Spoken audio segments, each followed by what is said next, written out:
have a lot of mixed feelings about this one. I have a lot of mixed feelings about all Lars Von Trier creations. I've loved some of them, or parts of some of them. Sometimes it's just very artsy and extra, and I just want to fast forward through those like slow scenes. And don't tell anybody, but I absolutely have.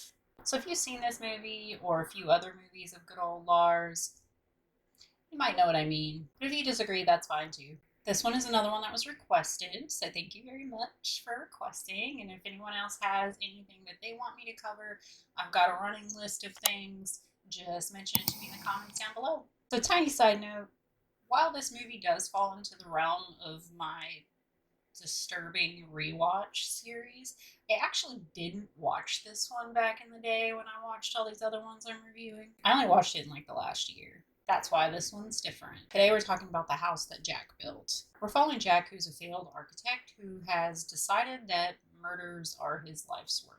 So this movie is set up in chapters, and there's no particular order in them. Each chapter is one of his incidents. So it's an account of 5 different instances of murder. It's not 5 different murders, because there's a few where there's more than one person involved. Throughout this movie, there's a lot of narrated philosophical conversations that are in between incidents, and lots of artsy images of like nature, animals in their primal state attacking and hunting other animals, so on and so forth. And Jack's sharing his thoughts and his experiences, basically. So Jack is reviewing all of these incidents while traveling with someone. We'll get there. We'll explain it. It's a little weird. Jack is a self-proclaimed psychopath. Remember, when we're talking about psychopaths in the clinical world, we refer to this as antisocial personality disorder. But Jack has more than just ASPD going on. I suspect that Jack also meets criteria for narcissistic personality disorder. There's a lot of overlap in antisocial and narcissistic, so it's kind of one of those things where it may be hard to separate those and actually identify them. But he definitely acts like his shit don't stink. He's pretentious as fuck. With NPD, or narcissistic personality disorder, there's very specific criteria that have to be met with any personality disorder. Not everyone that you consider a narcissist has NPD. We're talking like extreme behaviors here. He also has OCD, which he mentions. With his experience of OCD, not with everyone's experience of OCD. His experience with OCD is amusing because it's not real. And he's an asshole. So I want to start by saying OCD is a very serious and debilitating condition, and it's not something that you should joke about. Oh my god, I'm so OCD because I want this thing clean. That's stupid. Don't do that unless you've been diagnosed and you're actually suffering with this debilitating condition. Because maybe they do a great job at depicting his manifestation of it. Not to say that all OCD manifests this way. It absolutely does not. But he actually is one of his incidents, which I'm not going to review every single incident. So with this incident, he kills an elderly lady, and he's in her house. And so the OCD manifests when he tries to leave, or starts worrying that he didn't clean up well enough, and that there's like a little spot of blood under furniture. And I think that the way that they depict this is very realistic for how OCD may present with different subject matter. He just keeps getting back into the car, getting ready to leave, and then being like, oh shit, what if this, what if that? Has to engage in the compulsion to go and check. The checking behavior is the OCD part, and being really, really stuck on it. So through a series of unlikely events, Jack ends up dragging the corpse of this old lady home. It's like tied to the back of his van. And it just leaves a long blood trail all the way from her house to where he has rented like this restaurant. He's using the freezer for his weird stuff. So when he gets to his destination, he's like, uh-oh, when he sees the blood trail.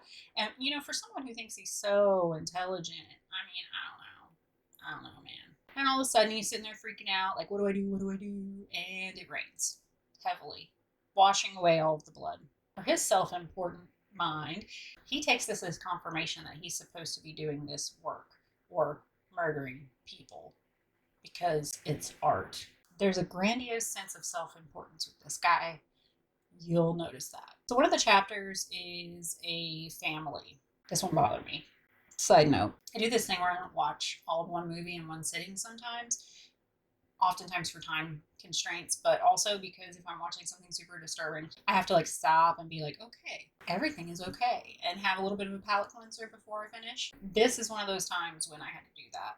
And that doesn't mean necessarily that this is any more disturbing than anything else. It just means that like I wasn't feeling it that day, was maybe feeling a little sensitive, and had to stop it. In this scene, he is with supposedly his girlfriend. There is some philosophical conversation before that, essentially saying that sometimes an animal will sacrifice its young in order to survive itself. So like this is his weird little messed up justification for hunting some children with their mom present. It's rough. That's all I'm going to say. So the point at which I actually stopped it was what happens is that with these bodies, he decides that he is taking them all back to this freezer space that he's rented in this restaurant and is storing them there.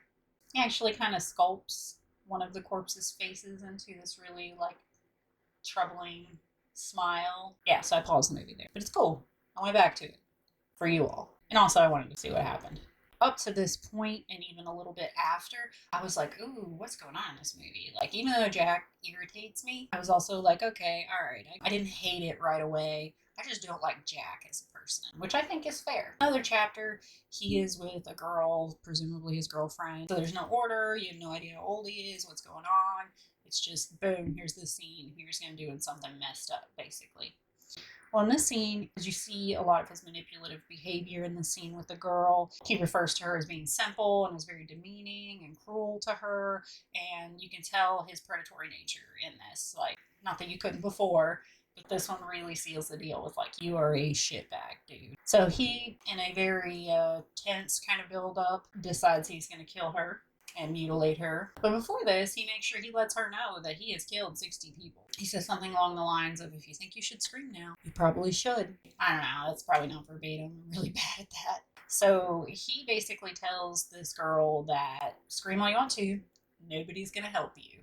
They were in like this apartment setting where there was a more urban environment where there was lots of people that probably heard this happening. So what Jack seems to be aware of is something called the bystander effect. The bystander effect is a very real thing that humans exhibit when there's a collective of people and something is happening to another person. They need help, they're having a medical emergency, they're being attacked, something. And what happens is that so many people hear it and they're like, oh, there's other people around. They'll call the police. They'll handle it. I'm going to mind my own business. And then what happens is everyone thinks that way and nobody calls for help. And that this is like seriously something that has happened historically. Or Jack's using that to his advantage. Bold move, dude. Assuming that. But whatever. He's full of himself. He refers to women as being stupid and saying that he selects them at random. Talks about feeling superior to them. And that they're easy and more cooperative. And one of his like weird philosophical rants, he talks about like the balance between good and evil and blah blah blah blah blah. He talks about atrocities in our art. And in that scene, you see some other clips from Lars Von Trier's movies. So I'm just kind of like, what? Why are you doing that? Like, I understand you're trying to send some like message, and I kind of dig it, but also like chill a little bit, dude. He says this dumbass quote about decomposition being the way to salvation. He's doing a good thing by killing them. But then he's also freezing their bodies and not allowing their bodies to decompose. So I'm kind of like, so are you exerting your power over what you think? Like, if they don't decompose, they cannot be saved? Or his fifth incident, he decides he's conducting an experiment. So he has abducted 5 guys. He's lined up their heads in a straight line with a gun set up in such a way that one bullet is going to go through all the heads of those people potentially. So that's his goal, is to see, can I kill 5 people at once with this gun? So this process gets impeded because one of the individuals that is tied down and set to be killed is just like, hey, I'm a military man. That bullet ain't going to make it through all of us. So Jack's just like, oh crap, it's not. It's not the bullet he wanted. He goes out, leaves them there, goes out to see a little friend of some kind to buy additional ammunition. He ends up killing his friend to get that ammo. And then there's like this weird exchange at like a hunting store, and this dude is a dick, for real. Like, I do not like Jack, if I haven't made that clear. So he kills his friend, gets the correct crazy bullet, and ends up like, I don't even remember how all this happened. But he steals a police car and then drives straight back to where he stores all of the bodies, sirens on, just hops out and runs in. It's like, oh, okay. I'm not even trying to hide it anymore. Cool. So at this part in the movie, despite the fact that I was already kind of struggling with taking certain notes because I was like, what the hell is going on? This is the point in which my note taking dramatically dropped because I was just like, I'm real confused. Like, why is this happening? So this dude, Virgil, shows up, this old guy, and just materializes. And you're just like, oh, alright, there's a dude in this freezer. Cool. Talks to Jack, and Jack ends up coming to the conclusion that he has to build his house that he's been dreaming of. There's like an underlying theme of him always wanting to build this house, and it just sucked, so he kept doing it over and over and over again because he's a failure. Anyway, he builds a weird little house out of the frozen bodies of all the people that he's killed and collected. I don't know why. So after he builds these bodies, the police are coming for him. They're beating on the door. They're after him, and he's just unbothered by it, just building a dead body house. So then he walks into the house, and there's a hole in the ground, which he decides to go down into. So in going into this hole, he is in this like wet underworld type place. You can't see a lot of what's going on. And this old dude, Virgil, is apparently escorting him to the underworld. So this is where we explain who the hell Virgil is. This movie is based on themes of Dante's Inferno, and so Virgil character, the person that escorts people down to the underworld. They're having all these conversations, and Virgil's kind of like a no judgment thing, but also Virgil's like, dude. There's all this artsy scenery and stuff. The parts of the movies that I'm like, fast forward through this. This is really slow moving, like it's some painting type thing. Why is this happening? So then they come to a point, and there's a bridge, and there's very clearly like a hole, a deep, deep hole in the ground that has like hellfire, lava or something, and the bridge is broken. And Virgil tells Jack, that bridge gets you to heaven, but that bridge is broken. So it's kind of like, oh, we gotta turn back. And Jack is just like, And Virgil's like, that's hell down there. So if you fall down that hole, that's it. And Jack's being Jack is just like, all right, bye. Decides to climb along the outside part of the wall because it's like this rock area. Tries to climb around the outside part of the wall to get to the broken side of the bridge. As you can imagine, this doesn't work. He eventually falls into the pits of hell. Done. Movie's over. The song Hit the Road Jack starts playing. So back to the part where it's inspired by Dante's Inferno. I guess I'm just not cultured enough to appreciate all of that. Patient enough. Like I said, really mixed feelings about this one because I appreciate the cinematography.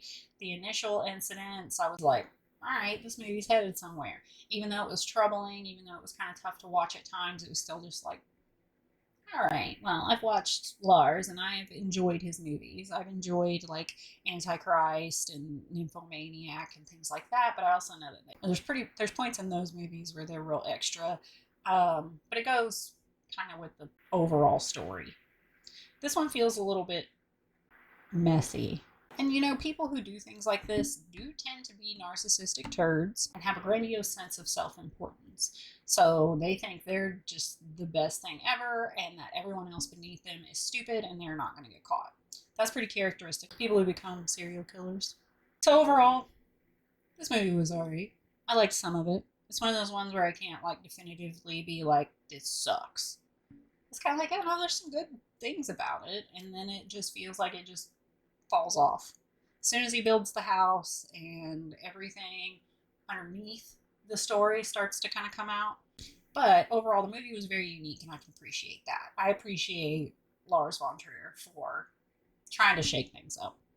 And I just don't know what else to say about Jack other than he's just pretentious.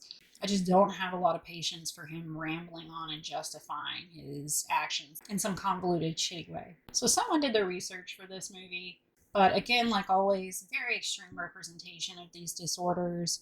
Let me know what you think. Tell me what you want to see, and I'll see you again soon.